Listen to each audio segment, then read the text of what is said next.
Yesterday, EA released the big reveal for the new college football game, College Football 25, and they showed off the trailer. It was very cinematic, went over a ton of details. They came out with an article with it as well, and I will kind of play it in the background here.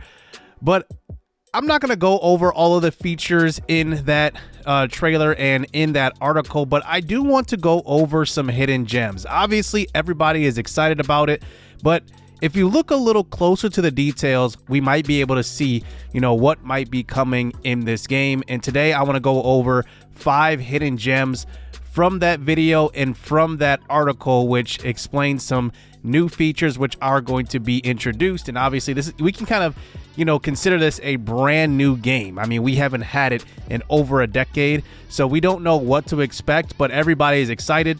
I mean, the video already has over 1.5 million views at this point, and I think the whole community, NCAA, anybody outside of the NCAA community, just people are excited for this new game in general. And the release date will be July 19th. You can get it early on July 16th if you pre-order or if you have EA Play. So let's get into those top 5 hidden gems that I noticed, and I will give my opinion on them. So the first one is the wear and tear system. Now, this is what they said. With the new wear and tear system, as the hits add up, players wear down. Manage your players' health, limit fatigue, assess risk of injury, and avoid on-field mistakes by using strategic substitutions to ensure your players are at their best. With it counts the most. Now, this is interesting because back in the PS2 era, if you notice when you were playing in-game, you would see ratings fluctuate. They highlighted this in the notes, and I think they are going to be bringing this back in a pretty big way, because in NCAA 14, for example, when it got to the next gen on 360 and PS3, you didn't see those ratings fluctuate as much in-game, but on the PS2 era, they definitely fluctuated a lot. So based on if your player was performing poorly, their ratings would dip down. If they were hurt, their ratings would dip down a whole lot. Like, you would definitely notice it. Like, their speed would be like -6, -5. Like, it would be a dramatic decrease. So this actually tells me that recruiting and depth in your team, especially in Dynasty, will be important. You're going to need to use those 2nd and 3rd string running backs, those 4th and 5th string receivers, and those rotational defensive linemen. It's going to be important, especially when you are playing a long game, and depending on how long probably your quarter lengths are, your players are going to be fatigued very quickly. And we've seen this in Madden a little bit with the progressive fatigue. This is a little different. I think they're talking about in-game, game by game, maybe not through the stretch of a season, but in-game. So I know they have the system set up right now in Madden or in NCAA where, your player gets hurt, he comes out of the game, you can sub him back into the game, and there's a risk to that. I think they do need to tweak that a little bit. Like, there needs to be probably a higher risk of putting an injured player back in there. If let's just say, you have a strained quad or something like that, and you put him back in the game, could he tear his ACL? Could he tear his Achilles? Like, body parts are compromised when you do play injured players, and I think that they probably could hit a home run on this one. Make it more of a risk situation and force you to use your full roster. I mean, the NCAA roster is way larger than the NFL roster, so that's going to be a fun kind of feature to see what they do with. Okay, number 2 on hidden gems in that big reveal we saw just a day ago is the Composure system. Now, they highlighted this in the home field advantage part of that article. Let me just read it to you. Game-altering home field advantages rattle your rivals in college football's toughest places to play. That's nothing new. Test your squad's road game composure and confidence levels as you play through distractions like screen shaking, missing pre-play icons, and moving play art. Now, most of that has already been in NCAA 14. You have the toughest places to play. You have the screen shaking. You have the missing icons that happens in Madden already, and the moving play art, that's been a thing. But composure and confidence. Now, we've seen this on the PS2 era. I keep referring back to the PS2 era because the PS2 era had a lot of great features that were eventually removed from the game.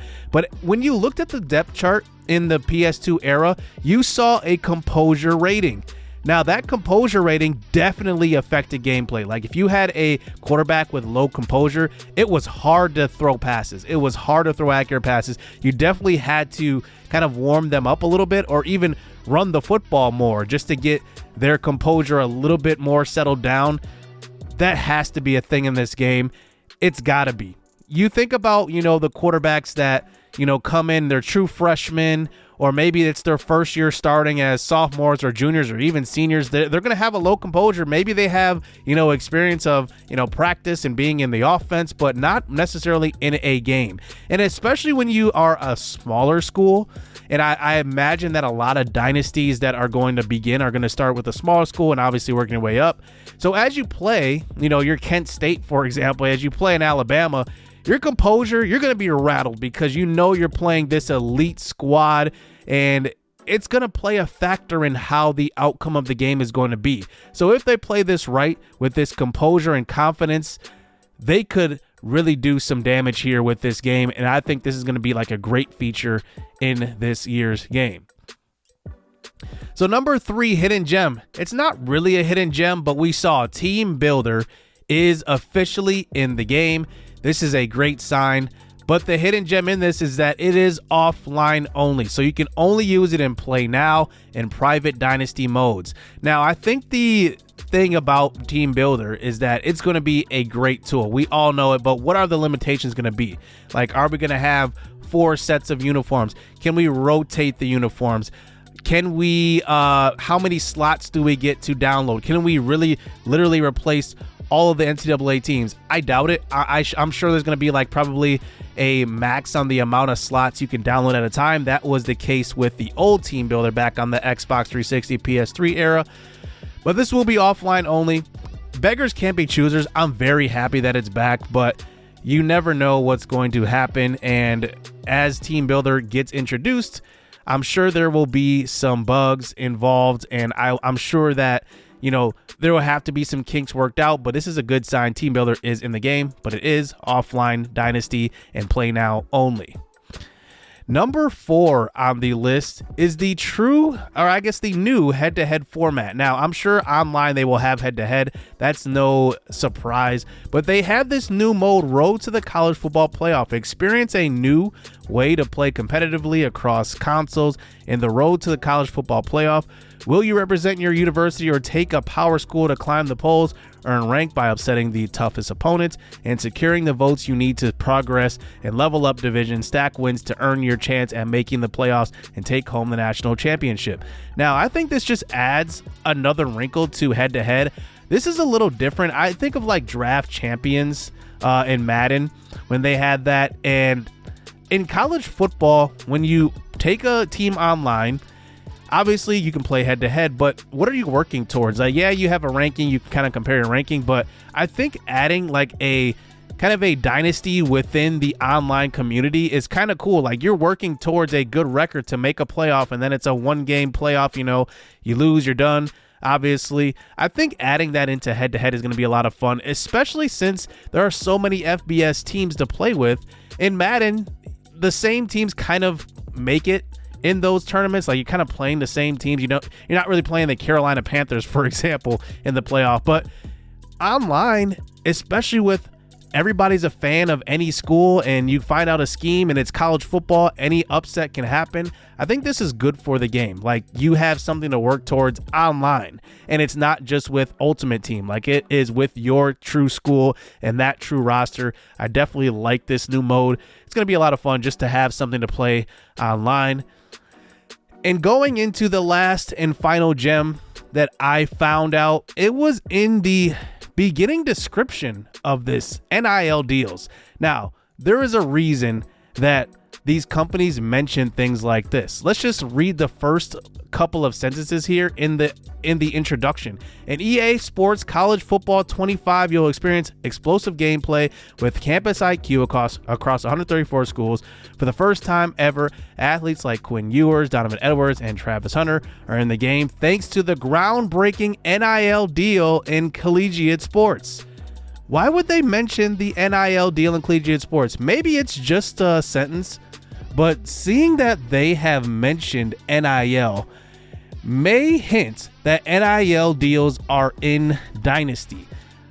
I think PR reps know. Like, they're not just going to put things in there like that and just have it in there for no reason.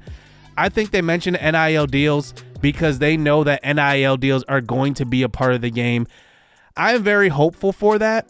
It may be something, it may be nothing, but mentioning that alone, I think, says a lot. And I think they were very, very strategic on what they put into what they were revealing right away. And I don't think it was a mistake at all that they mentioned NIL. So I am very hopeful that it's going to be in Dynasty, the NIL deals. They already mentioned that recruiting through the transfer portal is a thing. So I'm really, really hoping that NIL deals. I wonder how they will do that with like budgeting for smaller schools. Obviously, the small schools like Toledo or Ohio or I don't know, Akron, they don't have the big budgets for NIL deals, but we'll see how that plays out because obviously that money isn't coming directly from the school, but there needs to be a way to kind of have like sponsors and things like that that will provide those NIL deals, and we'll see how they introduce that into Dynasty. They could be really, really creative with how they do that. So those are the 5 hidden gems that I discovered in that reveal, and I'm excited for the new game. Hopefully it's going to be a good one. I'm sure it will be. I'm very, very excited. So I will reveal more videos as we get more details out. And I look forward to this new College Football 25 video game. Hope you guys enjoyed the video. See you next time.